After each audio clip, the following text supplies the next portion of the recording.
Corse. Le champion du monde. Ah, le monde rose.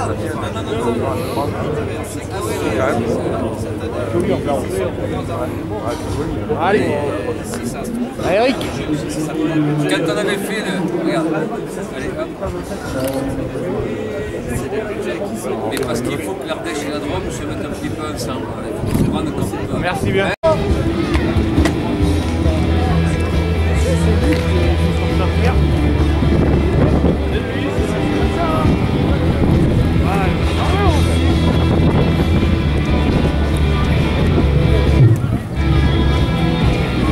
Il y a beaucoup de monde autour de cette Porsche Carrera Cup d'ailleurs. Pouvoir profond de tout la remontée comme ce travail sur un mini-circuit ou peut-être se rappeler un petit peu les années de la Côte du Pont, les années 70. Et là, c'est plus le papa, c'est Fisson qui est là aujourd'hui.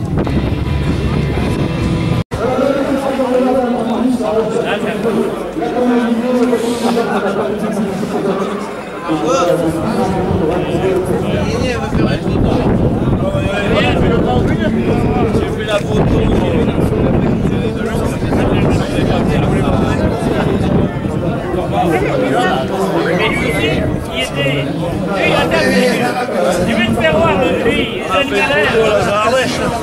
Bonjour. Bonjour jeune homme. Ça va? Et toi? Bien, sympa. Ah, c'est l'année dernière ça. Elle est jolie, hein, fond noir et ouais. Daniel, c'est gentil, merci. à l'attaque. Eh ouais. C'était un Gioc, on avait les rouges derrière et les autres côtés devant. Ouais. Et pour finir, il fallait les finir. Bien, on va voir.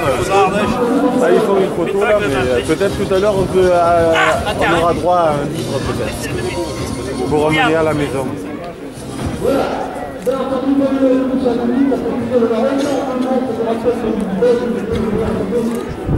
Merci bien, impeccable. Et aujourd'hui, j'ai le plus grand plaisir de vous retrouver. Heureusement que ça ne se voit pas parce que j'ai des poils plus de bras. Qu'est-ce que ça vous fait de venir remplacer un petit peu votre papa aujourd'hui? Tout d'abord, ça me fait plaisir parce que j'ai pas souvent l'occasion de venir dans la région. Vu les emplois du temps et les calendriers qu'on a en Carrera Cup. Donc déjà c'est du plaisir. Dans la Ardèche,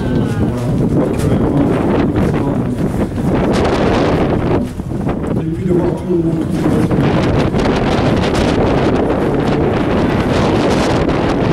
il y a des belles voitures. On a une avion exceptionnelle qui est là. Alors, je vais peut-être demander à Maxime de se rapprocher. Alors, je ne peux pas plus tard en interview. Départ en rallye, pourquoi le circuit? Le départ, la compétition en rallye automobile, bien sûr, rallye mono, et elle est maintenant du côté du circuit pour quelle raison? Ça s'est fait tout simplement, en fait, oui, au départ c'est le circuit de Vermel, quand j'avais 20 ans. Après, j'avais pas de budget, donc je suis pas je me suis retrouvé en rallye. Et en fait, j'ai apprécié le rallye jusqu'à la Championnat de France, avant l'équipe de France. J'ai arrêté 10 ans, et puis en prenant entrant dans le officier de poche, je me suis remis tout bêtement à faire des sorties de club, des championnats de club. Et pour France, on m'a proposé de représenter avec la fête. Donc je voulais faire très mal. Et c'est reparti comme ça. Voilà. Donc je suis arrivé en circuit avec Porsche grâce à Port France au départ. Je vous remercie pour la civilité, bien entendu Maxime. Je vous laisse entre de bonnes mains. Merci et je vous laisse.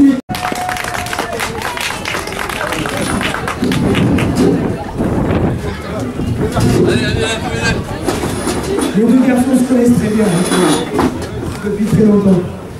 Donc mesdames, messieurs, mesdemoiselles, excusez-moi, cette année nous avons la chance de recevoir Christophe Lapierre, pilote du Sébastien Racing, ainsi que Yves Joanny, figure emblématique du Monte Carlo au jeu de la CM.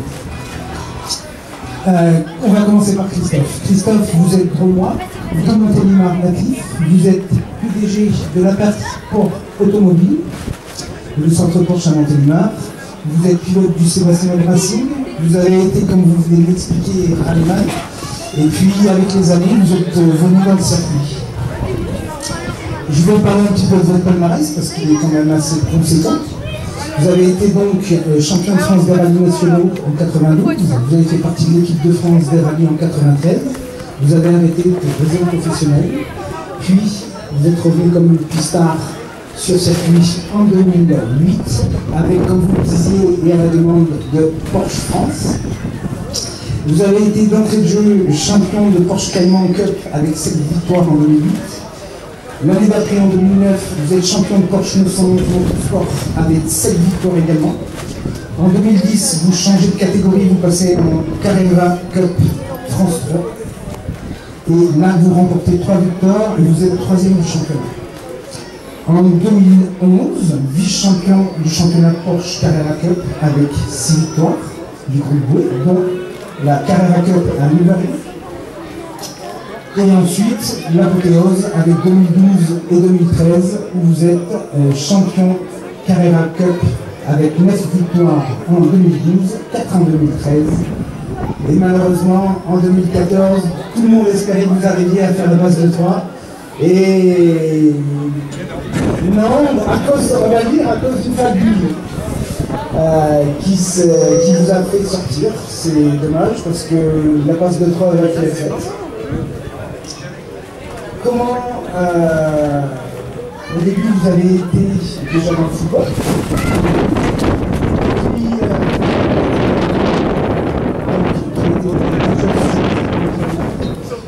C'est cette passion qui vous a déjà été transmise assez jeune. Oui, la passion du sport auto, c'est clair. La première fois qu'on m'a mis sur une carte, on me court après pour m'arrêter. Donc c'était inné en fait. J'ai grandi dans ce milieu et à partir du moment où on m'a mis sur 4 roues, voilà, j'ai vu ça.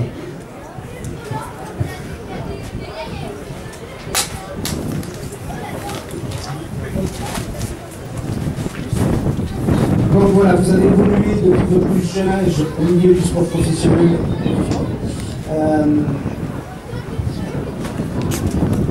Comment vous êtes arrivé au niveau du Sébastien Loeb Racing? Tout simplement, Sébastien voulait créer une écurie de Sébastien Loeb Racing. Et comme c'est quelqu'un qui sait faire les choses assez bien, vous avez un championnat pro, un championnat programme. C'est de regrouper autour de lui ce qu'il pensait les meilleurs pilotes pour essayer de ramener les titres. Voilà, tout simplement. Donc j'ai eu la chance d'avoir un appel de Dominique Caïs d'abord en me demandant ce que je faisais en 2012. Et puis celle qui m'a appelé ensuite voilà, pour finaliser tout ça. Le Sébastien Loeb Racing est quand même un team assez jeune, puisqu'ils ont été créés en 2011. Comme vous venez de dire, Sébastien Loeb et Dominique Caïs, avec qui Sébastien a commencé des années en arrière. C'est quand même un team qui évolue au bout de 3-4 ans, déjà sur plusieurs plateaux, que ce soit en Cup, que ce soit en GT, que ce soit en Mansérie ou sur les 24 heures du Mans. Vous-même, vous avez couru et fait une finale en GT avec ça. Ah ben ça c'était un cadeau de sa part qui était exceptionnel parce qu'il m'a dit pour ma dernière course de GT, tu vas courir avec moi sur la McLaren. Donc finale du GT Tour en direct sur Eurosport avec Sébastien Loeb. Là, avoir la pression, je savais ce que ça voulait dire, mais là c'était au sommet. En plus on a failli faire le jackpot parce qu'on s'est retrouvé en tête de la course. Et que je jouais pas grand chose sur une histoire de problème. Je suis 3e et ça restera dans tous les cas un moment vraiment exceptionnel dans tout ce que j'ai connu dans le sport automobile. Je pense à des affections plus connues. Dans le monde de sport automobile. Yves, 50 ans de remise, 50 ans de souvenirs. Ça a commencé il y a longtemps, hein, en 1964, quand vos parents ont repris, ont tout fait. Le petit bar de la route. Ils ont fait un petit café, ça fait bien. Voilà, tout commence comme ça, à l'intérieur. Papa et maman qui font des petits desserts.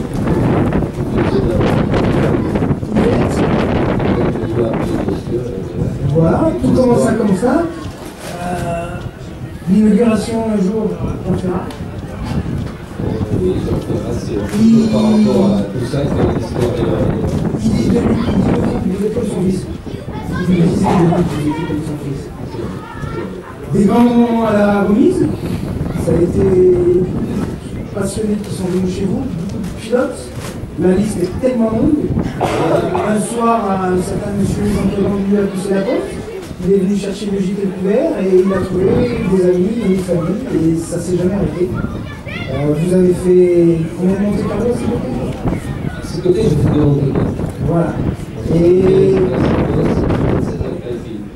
tout ça a ramené bien sûr mes amis, d'entourage, ma soeur et 39. Et vous avez fait également combien de années, Jean-Louis a fait 5-6 rallyes tous les deux dans le Monte-Carlo en 76. En 77. Combien vous avez fait de rallye Monte-Carlo? Monte-Carlo, j'en ai fait 17. Moderne et historique.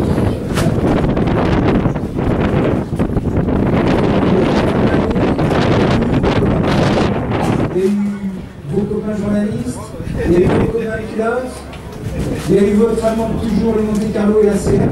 Vous êtes une figure beaucoup de la CM. Tout a commencé avec un événement génial, la tarte aux pommes, avec son petit verre d'olive. Comment c'est venu cette tarte aux pommes? C'est tout simple. Vous savez, les pilotes automobiles qu'on pouvait reconnaître parce qu'ils venaient pour Monte-Carlo, ils venaient aussi pour les glaces, ils venaient pour le charbonnier, ils venaient pour le tour-retour. C'est-à-dire que tout au long de l'année, on est en contact avec ces gens-là. Et puis donc, les papas, avec mon ami, on a trouvé pour arriver que c'était un gros sportif, parce qu'au départ, on voyait, c'était un monsieur de judo, c'était un sportif, ça faisait beaucoup physiquement, et moi, le sport, et c'était ma passion. Donc, on est toujours au connaître des rallyes à la fin des vacances, c'est comme ça que notre histoire tout a débuté. Et lui, c'était un gros coup d'état, et donc quand le Monte-Carlo passé, il passait encore pas dans la remise, il passait à 25 heures. C'est Vincent qui a amené le petit panier de. Il y avait plein de petites victuailles dans des tartes aux pommes pour l'équipe alpine. Voilà, et un jour, le Monte-Carlo est passé dans la remise. On n'a pas fait ça parce que la remise, c'était pas remise, on n'a pas fait ça. Et l'équipe alpine s'arrêtait pour mettre une portion de tarte. Mais les autres qui passaient, ils voyaient que certains s'étaient affairés dans ce petit resto avec la tarte et pas eux.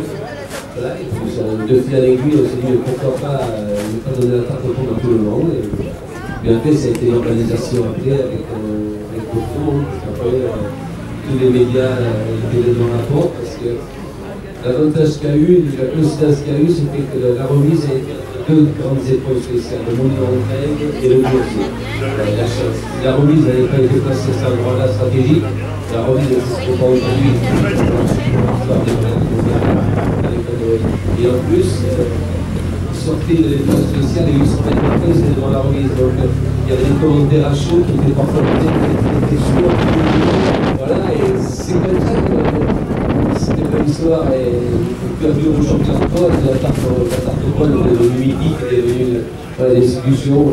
C'est quoi, c'est le truc de pas qu'à tarte et des choses, on vient de revenir à l'arrêt, mais c'est une grande histoire. Avec des petites choses, on peut arriver à faire des grandes. Au 50 ans.